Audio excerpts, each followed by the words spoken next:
Characterized as charming and gentle in his speech, he was a naturally gifted leader. Deeply loyal, he became known for looking out for those close to him and keeping his friends' secrets. He preferred to avoid the spotlight, allowing others, particularly Dillinger, to receive recognition for the daring bank heists carried out following the escape from Michigan City prison. Harry Pierpont was a product of his time, a figure emblematic of the tumultuous Prohibition era in America. Born on October 13, 1902, he grew up in a country grappling with the societal upheaval brought on by the 18th Amendment, which enforced the prohibition of alcohol. This period fostered the rise of organized crime, a world that Pierpont would become deeply entrenched in. Pierpont's troubles with the police began after an accident in the summer of 1921, in which he received a severe head injury. His demeanor was changed after the accident, and Pierpont complained of eye problems, dizziness, and headaches. Pierpont displayed bouts of sleeplessness and mania for firearms.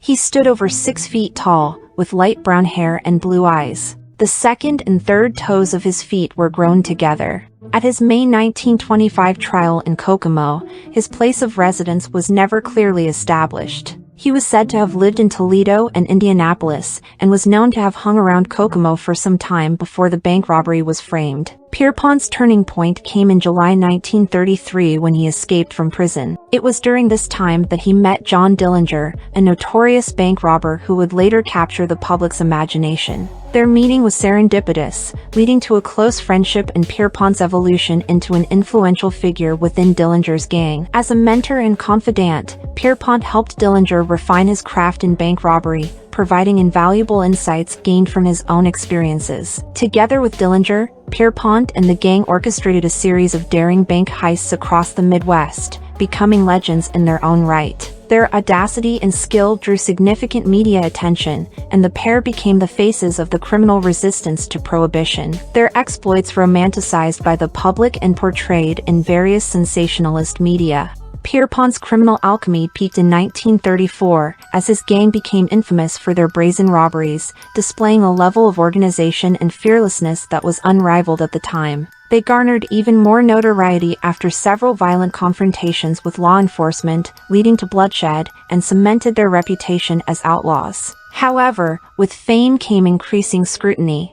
On June 30, 1934, a fateful encounter between law enforcement and Dillinger's gang at the Biograph Theater led to Dillinger's death, signaling the beginning of the end for Pierpont and his associates. The violent end of Dillinger marked a significant shift in the dynamics of crime, and various factions began turning on one another, leading to a brutal crackdown on organized crime. With Dillinger's death at the hands of the FBI on July 22, 1934, and time running out for them, Mackley and Pierpont resorted to other means to get off death row.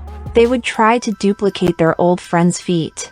On September 22, 1934, exactly 2 months after Dillinger's death, Pierpont and Mackley carved phony pistols out of soap cakes, and painted them black with shoe polish, and made their move. Brandishing the toys, they managed to get out of their cells and to the main door of the death house before rifle-wielding guards opened fire. Mackley was mortally wounded and Pierpont was riddled with bullets. Although he survived, he was seriously injured. Pierpont was executed at the Ohio Penitentiary on October 17, 1934. Still suffering from injuries incurred during his attempted escape, he had to be carried to the electric chair where he was successfully put to death, and pronounced dead at 12:14 a.m.